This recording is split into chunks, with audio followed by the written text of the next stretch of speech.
¿Cuál es la diferencia entre filosofía política, teoría política y ciencia política?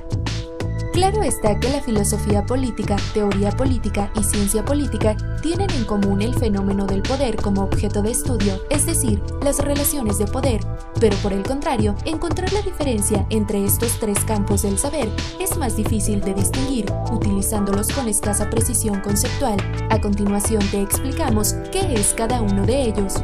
Por un lado, la filosofía política se ocupa no solo de cómo se constituyen las comunidades políticas, sino también de cuál es el mejor orden de gobierno, cómo debe estar organizado un Estado, cómo debe conducirse la clase política, etc. Es decir, del deber ser. Se orienta hacia el plano normativo, es decir, a cómo es la polis ideal. Ese aspecto normativo del discurso filosófico-político es lo que suele darle su diferencia específica con respecto a otros tipos de reflexiones políticas. Lo que diferencia a esta de la ciencia política es que la ciencia política, en su pretensión de cientificidad en sentido formal, se separa de la filosofía a partir de dos acciones clave. 1.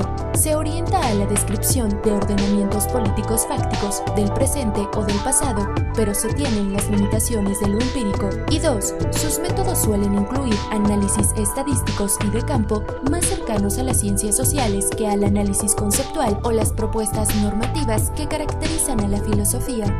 Por otro lado, la teoría política es el término más controvertido de los tres y, por tanto, el más difícil de definir. Primero podría pensarse que en tanto se habla de teoría, podría incluir tanto a la filosofía como a la ciencia política, dado que ambas elaboran teorías políticas.